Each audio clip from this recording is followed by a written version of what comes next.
Hello learners, hope you are fine and you have also enjoyed the classes what are already delivered to you. Today in the graph theory section we are going to discuss Prim's algorithm. Myself Rupak Bhattacharjee, Assistant Professor, Department of Mathematics, JIS College of Engineering. So let us start the discussion.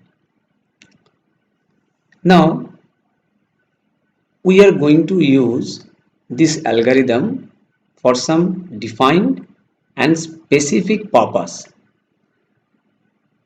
Before going into the execution part of this algorithm, we are now going to revisit some points.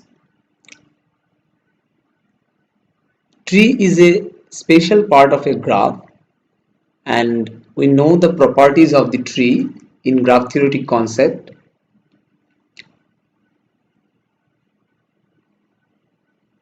It is actually a graph, connected graph without any cycle. We know the properties of a tree from graph theoretic point of view. Now, for example, we are getting here this diagram.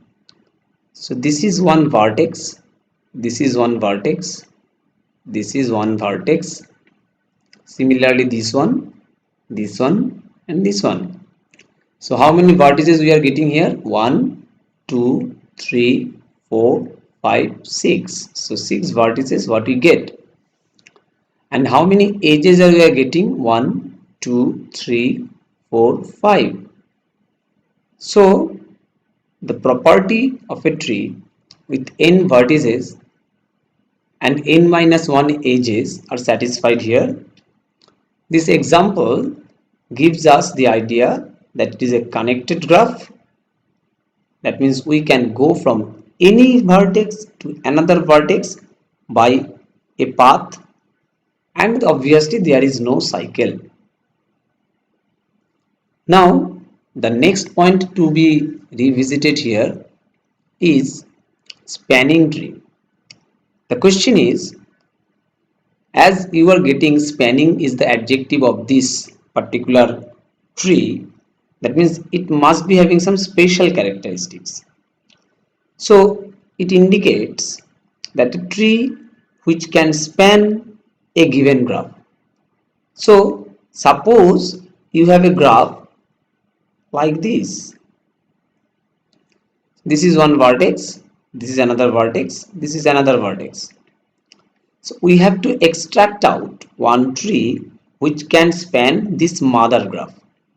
So we can draw it by like this, or we can draw it by like this, or we can draw it by like this. So there is first spanning tree, there is the second spanning tree, and there is the third one. So for this very simple looking graph, we are getting 3 spanning trees which can span this original graph. And all these are having same properties, that is there are 3 vertices and 2 edges. So this is the concept of spanning tree. Now, if we are taking this graph and this graph is highlighted by these blue lines, these blue colored edges, which actually a spanning tree of this whole given graph. The question is, for this graph we are getting 3 spanning trees. For this graph we are giving one spanning tree, and it is very much clear to us that there are more than one spanning tree. So what is our target for this algorithm? Our target is shortest spanning tree. That means suppose we are having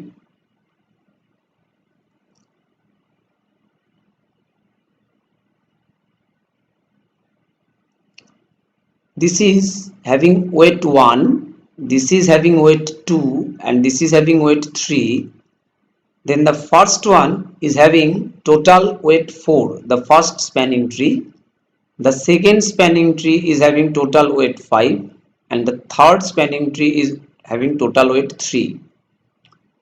All of them are spanning trees, no doubt about it.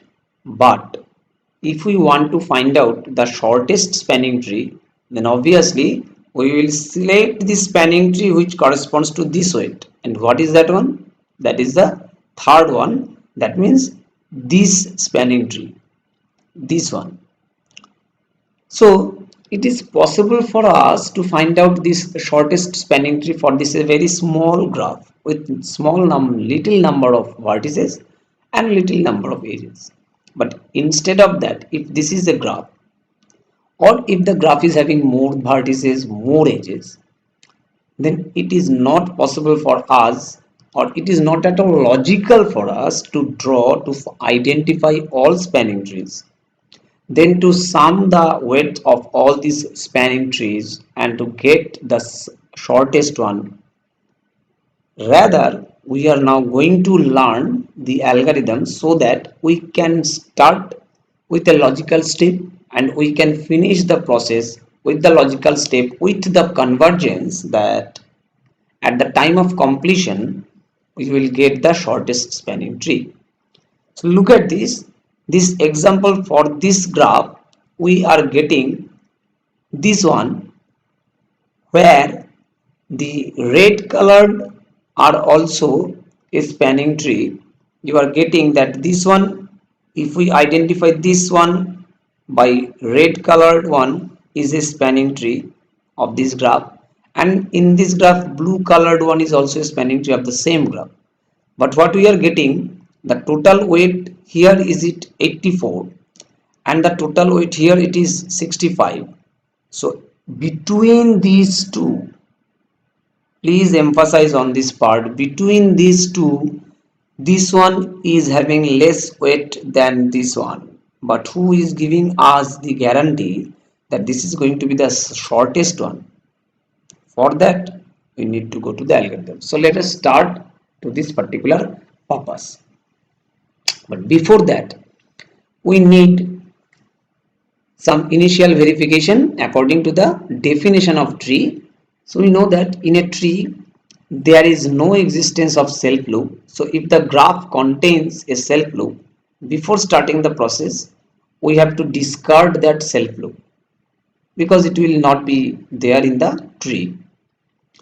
Similarly, if the graph is having parallel lines, then also we have to keep the smallest one and we have to discard the others.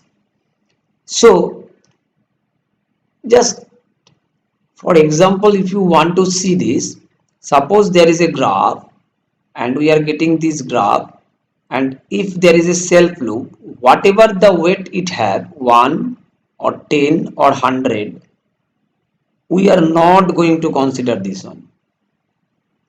Similarly, if there is a graph which is having a parallel line, suppose here, and the weight of this one is 1 and the weight of this one is 2, we have to discard this one because this one is the smallest one among all these two parallel lines. Now we will move further.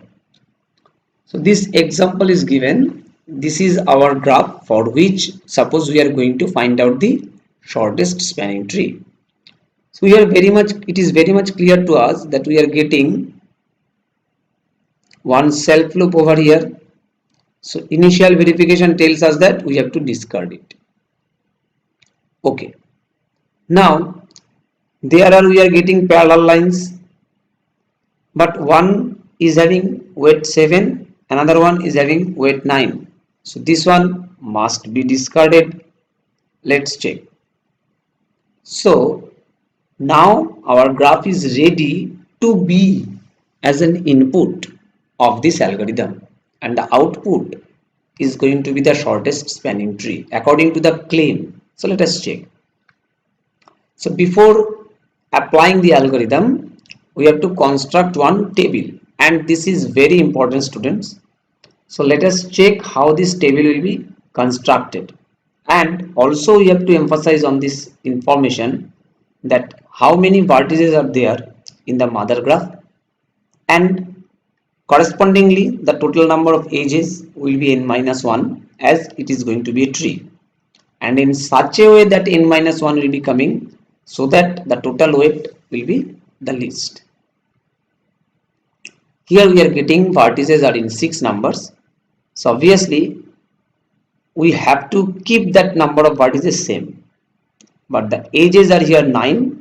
In case of tree it will be n minus 1, so students it will be 6 minus 1, that is 5. Clear?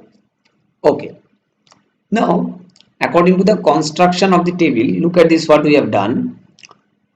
All the vertices a b c d e f are written in this table in the column line. Similarly, in the row line, all these vertices will come. So this is the initial step, construction of this table. Please concentrate on this one. There are some corresponding positions, and it is something like a matrix representation, because we are having 6 rows and 6 columns. We can identify these positions also 1 1 1 2 1 3 and so on, or if you can identify this one as AA position, AB position, AC position, AD position and so on. And what is AA? From A to A. So our logic gives us the information that what will be like this, 0. Now AB, this is the AB position. AB position means the relationship between A and B. Here the relationship means the edges. If there is one edge between A and B, then the weight of that particular edge will be written over here. So let us check. So it is the entry 9 will be inserted. Similarly, if we think for this position, as you know that the first step is always the most important step in any algorithm. So in AC position, what we are getting, we are writing infinity. What is the reason behind that? The reason is, if you look at the graph, then in A and in C, are you getting any edge between A and C? No. Look at this, this is your vertex A and this is your vertex C. There is no edge between A and C. Yes, they are connected by other edges, but there is no direct edge. So according to this algorithm, the entry will be infinity. So similarly, now it is very much clear according to the requirement that AD position will be also infinity, but AE position will be having entry 6 because the weight of that edge is 6 and AF is 18. So if this logic is clear, how these numbers are inserted in this particular table, if it is clear, then all the remaining blank position can be filled very easily. So we can do it, or we can observe some more important part so that our job will be minimized. We can use our logical part so that the entries will be minimum in this particular filling up part. As this graph is not a directed graph, that means the connectivity between A and B by an edge and the connectivity between B and A by an edge is same or having equal importance. So if the entry in AB is 9, then the entry in BA must be 9. So let us check this. If you are emphasizing on this particular position, this is our BA position, but AB position is already identified that it will be 9. So what will be BA position? 9. What will be CA position? Same as AC position. We have to write it after some time. Now look at this. In BB position with the same logic, it will be same 0. Now in the same way, CC position will be 0, DD will be 0, EE will be 0. That means the principal diagonal of this one will be 0.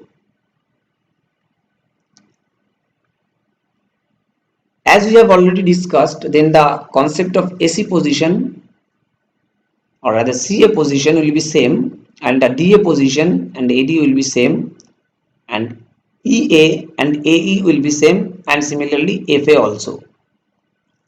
So look at this. This is some intermediate step of the filling of the entries in this matrix.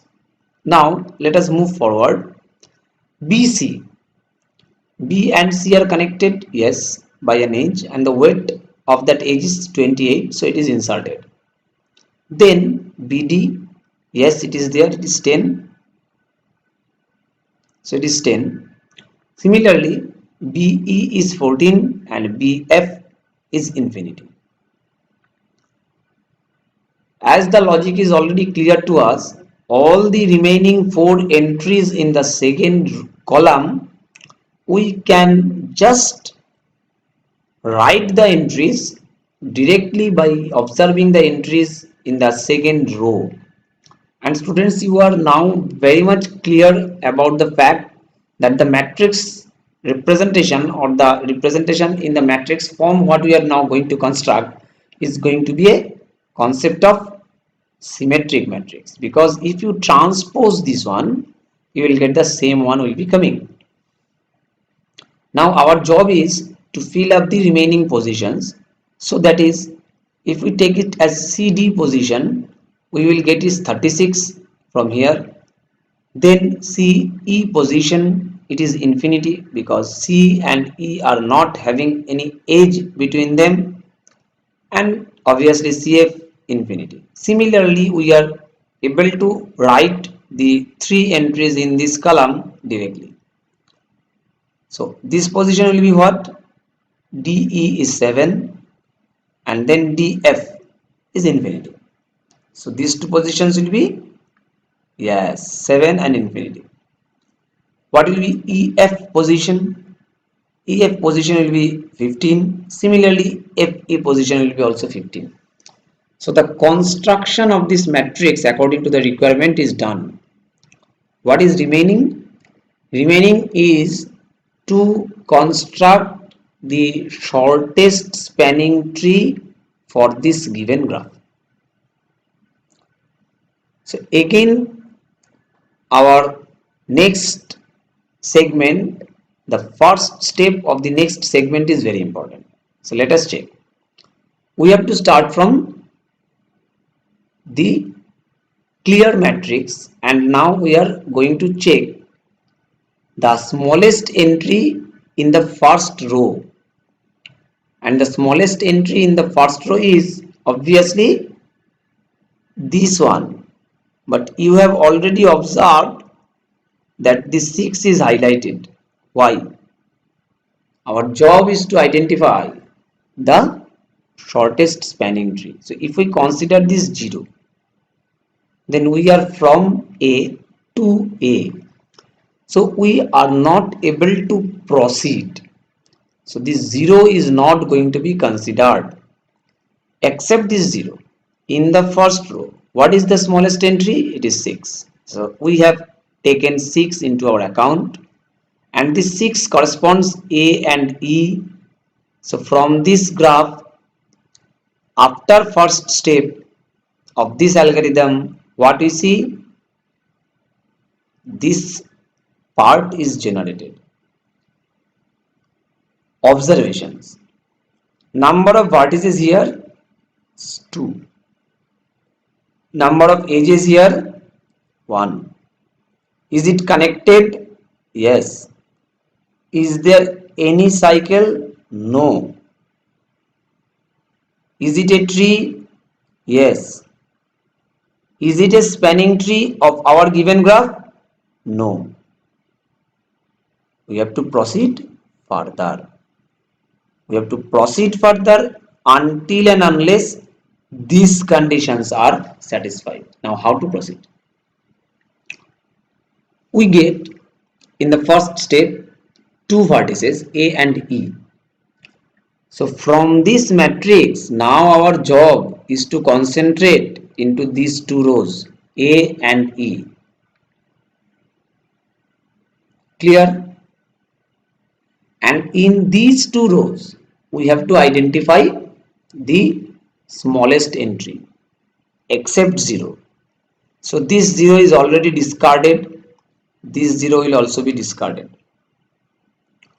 Then you can say that there is a 6 and there is a 6. My first question, this 6 and this 6 are different from the importance point of view for this graph. The answer is no, because this 6 and this 6 will signify the same thing. AE, EA, same thing. So we have to go further for these two rows, but we don't have the right to go out from these two rows, A and E. So what is the next smallest thing in these two rows? So this 6 we can't take. So next one is 7. And this 7 corresponds to the vertex D. So let us take this vertex D now. So A and E is already identified. Now we have identified D. So in the second step, we are getting the structure of the tree is coming like this. And again the same verification is going on. There are 3 vertices, 2 edges, and obviously it is a tree, and we are trying to find out the shortest spanning tree of this graph. Obviously it is not the spanning tree of this graph because it is not up to this level. Now you will feel the sweet movement of this algorithm or any algorithm. Your job is to do the same logical repetition. You have got A and E in the first step. Now you got A, E and D in the second step.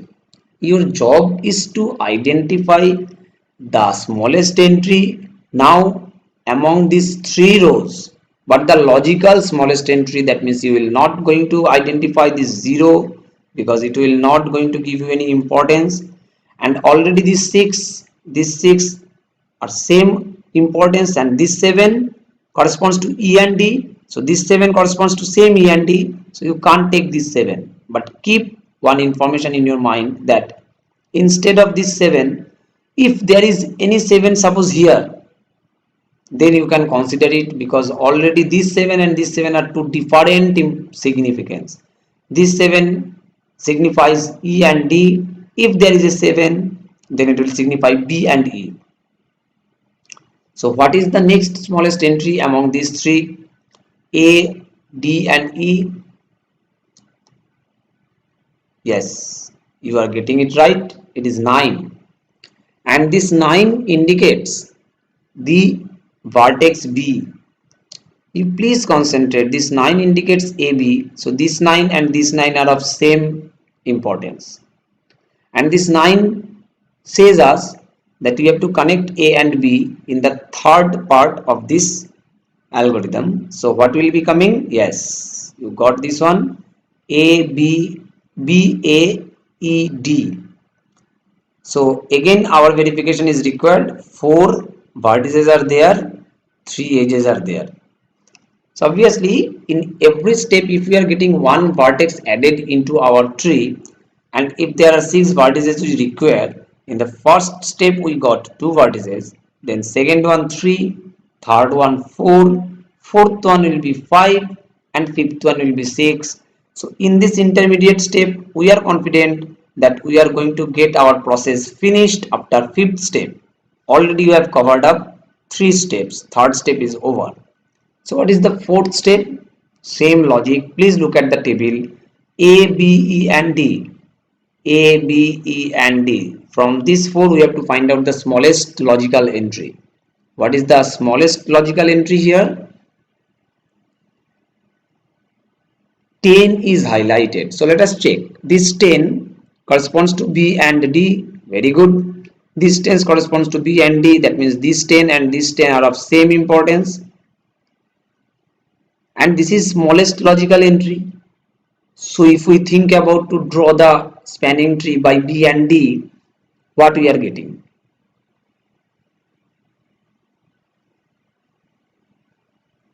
So if after fourth step I give you this, will you be agree to accept it?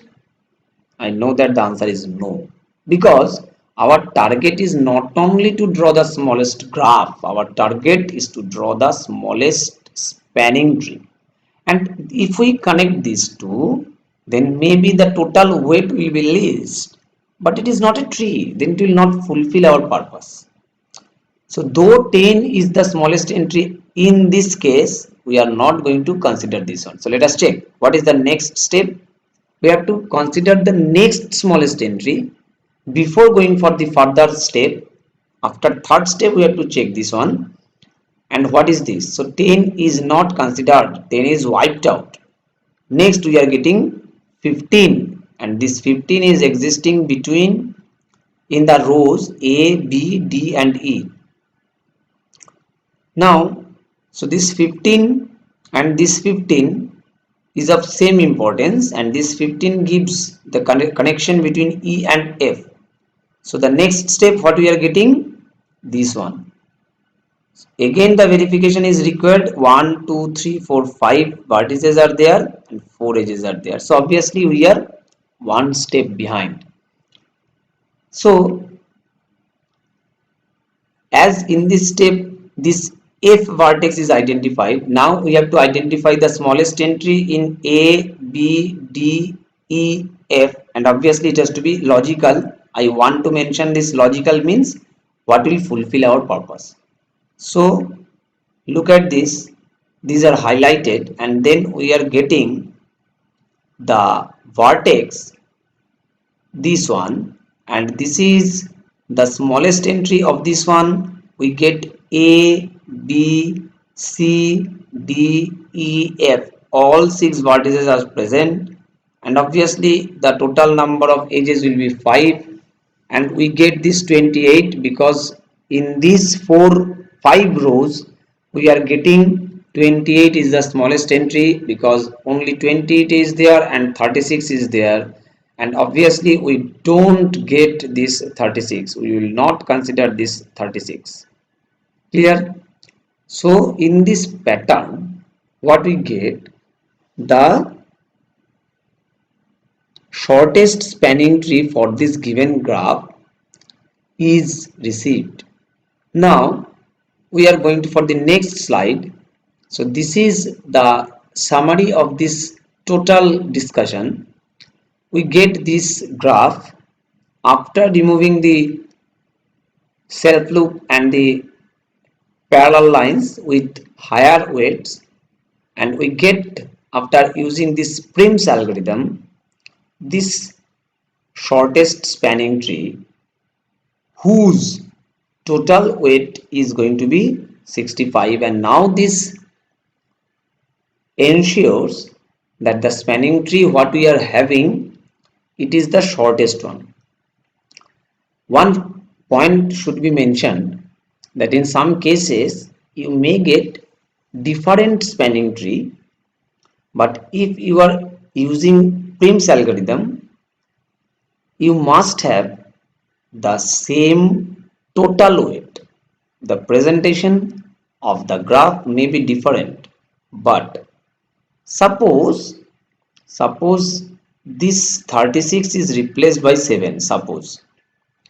So in this spanning tree we can replace this 7 and we can consider this CD which is also 7. So what you are getting as the minimum weight, say 65 minus 7 then plus 7. So it is again 65, and you can say that the previous one is also a shortest spanning tree. Similarly, instead of this ED edge, CD edge is there, and then also it is a shortest spanning tree. So for some cases shortest spanning tree may not be unique, but that the total weight of that shortest spanning tree must be same for all of them. Okay, so one problem is for your purpose. You have to find out the shortest spanning tree of this graph, and then you have to find out the result. And I am thanking you for listening all this thing. And if there is any query, you please post or you can mail me, and I will try to answer all your queries. Hope to see you in the next class. Happy learning. Thank you.